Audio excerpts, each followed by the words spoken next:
जय महाराष्ट्र.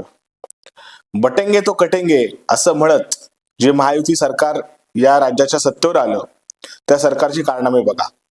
आता या व्हिडिओमध्ये जे लोक आहेत ते कोणी बांगलादेशी घुसखोर नाहीयेत, ते याच देशातील याच राज्यातील नागरिक आहेत जे शिवभोजन थाळी केंद्र चालवतात.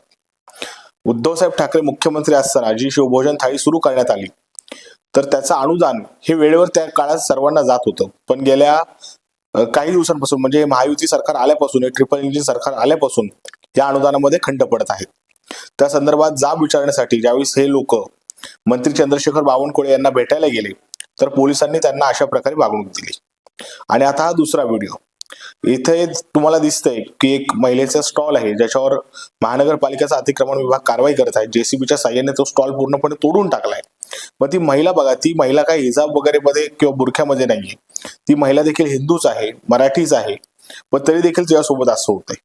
म्हणजे बटेंगे तो कटेंगे हा नारा देत हे सरकार सत्तेवर आलं, पण हेच सरकार आज हिंदूंच्या मुळावर उठलेलं आहे. मग ते पुरंदर तालुक्यातील तोंडल या गावी महाशिवरात्रीच्या उत्सवाला असणारा विरोध असू द्यात किंवा हे असल्या कारवाई असू द्यात, हिंदूंच्याच मुळावर उठलेलं हे सरकार आहे हे पुन्हा एकदा सिद्ध होतंय. म्हणजे परभणीमध्ये उद्धव साहेबांनी महापौर दिला म्हणून गळे ओकणारे सगळे भाजपचे प्रवक्ते ज्यावेळेस हिंदूंवर अन्याय होतो त्यावेळेस कुठं जातात? शिवभोजन थाळी केंद्र चालकांना त्यांचं अनुदान वर्ष झालं तरी मिळत नाहीये. हा अन्याय त्यांनी का सहन करावा? या प्रश्नाचं उत्तर भाजपच्या प्रत्येक प्रवक्त्याने, भाजपच्या प्रत्येक नेत्याने दिलं पाहिजे. तुम्ही नागरिकांना जर अशा पद्धतीने वागणूक देत असाल तर तुम्हाला खरंच सत्तेवर राहण्याचा नैतिक अधिकार आहे का? तुम्ही वोट चोरी करून निवडून आला, पण नैतिक अधिकार तुम्हाला नाहीये कारण तुम्ही नागरिकांच्या हिताचं काहीच काम करत नाहीये.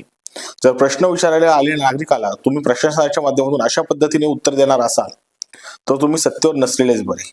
जय महाराष्ट्र.